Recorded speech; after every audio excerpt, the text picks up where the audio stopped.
Do 22. pozorišta su zatvorena. I to će biti ovako variranje. Znaš, bila su pitanja, pa sad vidiš, znači 21.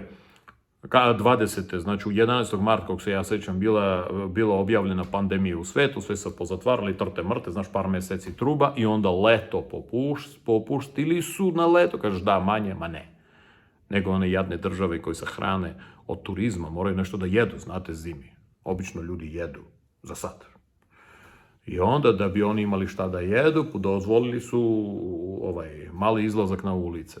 I onda ponovo išlo rapidno zatvaranje, i ponovo isti šou, ko što vidite, tu ima svoj redosled, obed leto smo otvoreni, zašto? Da bi migracije bila, da bi ovi ljudi imali šta da jedu, i hvala Bogu, i sad dolazi septembar, evo došao septembar mesec, ponovo isti scenarij. Nije to ništa ružno, to je vrlo pravilno, ako pričamo o organizaciji. Do kraja 22. će ići ovako up and down, up and down, up and down, dok se pozorište pravi. E sada, 22.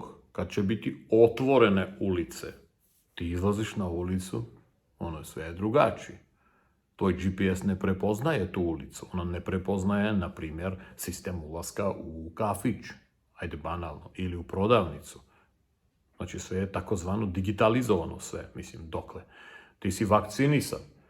Šta znači vakcinisan? Pa imaš pasoš u sebi. Ne moraš više da nosiš, sad figurativno rečeno, kako se zove, identity card. On je u tebi. Ti si sam identity card.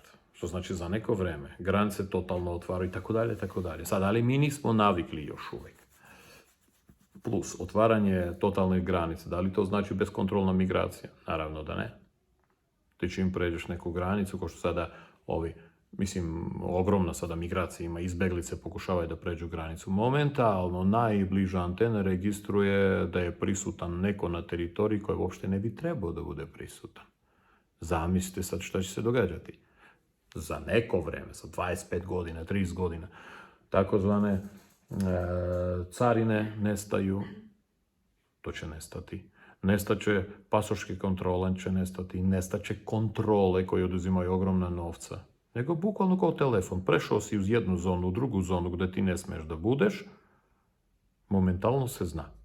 Znači, neki ljudi će reći, pa da, to je totalna kontrola. Kao za sada je totalna sloboda, jel? A svako od nas nosi neki iPhone i neki Samsung. Abnormalno slobodan. To je samo naivno misli. Posle 22. ljudi moji, nastaje taj podela na stare koji se žale i na nove koji ne vole te stare. Brate, još sam rekao, ne vole te stare. Znači, rasa će se podeliti hipotetički na dva dela. I ta dva dela postaju konfliktni. Sećate se istoriju crnaca i belaca? Do sad nisu završili tu svoju istoriju. Šta mislite, obožavaju se, jel da? Aha, dajte njima dozvolu pa ćete vidjeti abnormalno crnu-belu ljubav.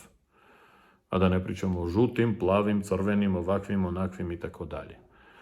E sada zamislite da mi to treba da podelimo na crne od pre i nove crne. Znači, u samom crnačkom društvu nastaje podela na stare i nove. Kod belaca nastaje i nove, kod žutih sve ista stvar. Šta tu ima? Tu ima to što novi beli i novi crni imaju zajedničku vrednost. Kao što da, ali svejedno crni i beli. Nije bitno. Mi imamo zajedničku vrednost. Znači, ići će integracija šarene rase u jednu zajedničku vrednost. Vrednost je, kako se zove ta vrednost? Budućnost se zove ta vrednost. A šta će biti sa onima koji nisu iz budućnosti, nego su iz prošlosti? I kod njih nastaje integracija. Ali ta integracija ima problem. Koji? Staromodan kulturološki problem će biti tu. Šta to znači? Upravo taj Afganistanac ili neki drugi koji imaju svoje kulture dosta agresivnih za nas elemenata, svejedno neće prihvatiti belca starog belca.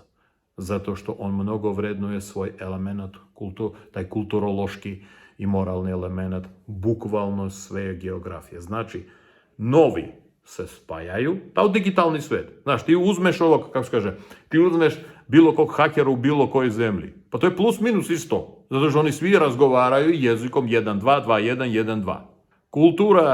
Kultura ili moral s polja, napolju njih ne zanima. Znači ti imaš jedno društvo. Sada zamisli, čovječanstvo će biti podeljeno na takozvane hakere budućnosti i oni koji nikako između sebe ne mogu da se dogovore, zato što ni do sada se nisu dogovarali. Ti imaš jedno društvo koje ima u sebi konflikt i drugo društvo koji ima samo jednu stvar, da ovi su stari. Što će biti posle toga? Da li će nastati konflikt između ta dva društva? U nekom smislu da. Čovečanstvo će imati unutrašnji konflikt. Taj konflikt ne dovodi do rata, rat je staromodna forma, niko nikoga ne ubija danas tek tako, zato je besmisleno.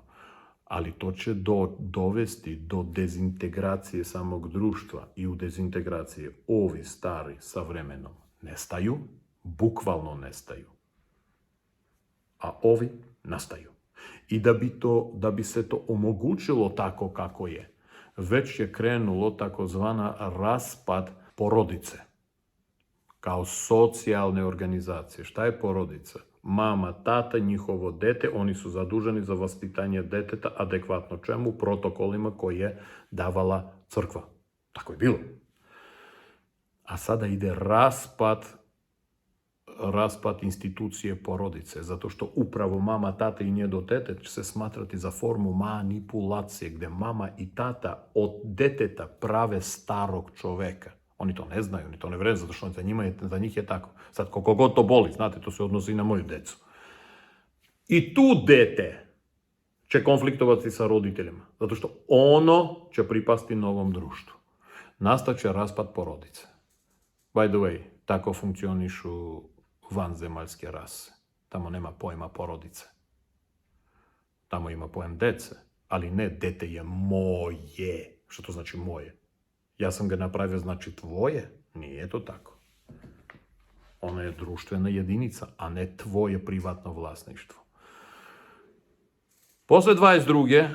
očekujte nastavak show, ali se neće zvati korona show, nego će se zvati post-korona show ili gradacije našeg društva. Pitajte, ako ovo što sam rekao nekoga uplašilo, ako nekoga zanima, pitajte jer ću možda ispričati šta će biti 45. 50. A za sada, čao.